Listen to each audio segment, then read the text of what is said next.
за травмы. И в одном из главных событий сегодняшнего вечера за временный чемпионский титул Гладиатор. И вновь Цей достает. О, какой плотный соперник, буквально Полпутников. Невероятно заряженно. Сработал верхний рычаг локти, сразу же выходит сейчас Полпутников снизу. Уже колено, рычаг колена в исполнении Армана Оспанова. Пошло технически. Жестко левым локтем сработал Арман Оспанов, но Алексей своего достиг и попытался бросить чек. Полпутников по-прежнему заряжен, идет вперед, вынужден Оспанов.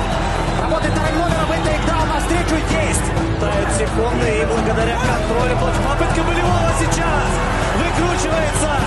Арман Оспанов терпит как может. Пока не Алексей к приведению болевого приема. Какой удар сейчас прошел, и ответ выбросил Арман Оспанов. Вертушка зацепил. С дальней дистанции опять заходит, очень жестко бьет справа. Держит все эти попадания Оспанов. Несколько ударов плотно. Головчанина. Вылетели буквально сейчас ноги Алексея Полпутникова наверх, на ближней дистанции начинается размен.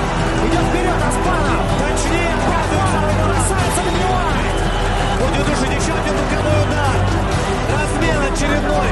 Оспанов решил зарубиться на средней и ближней дистанции. Пропустил ногу Полпутников. Просто реально сумасшедшее сейчас происходит. В центральном концертном зале Россия в Лужниках. По корпусу пробивает. Оспанов отвечает в голову. Бабулин прилетает очередной удар. Близок к тому, чтобы накрутил на соперника Арман Оспанов.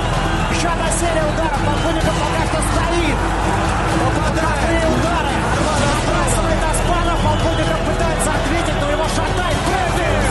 Попадал Оспанова. Но совершенно точно пришел конец. А сейчас он доминирует и каким-то невероятным образом выбросит Алексея Полпутникова. И по корпусу, и по голове несколько. Последние минуты больше двигается. Опять зрение очень важно сейчас не пропустить этот тейкдаун для Алексея Полпутникова.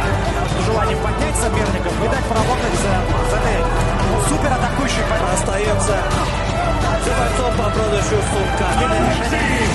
Алексей Полпутников, причем один судья из 5 отдал победу Арману Оспанову.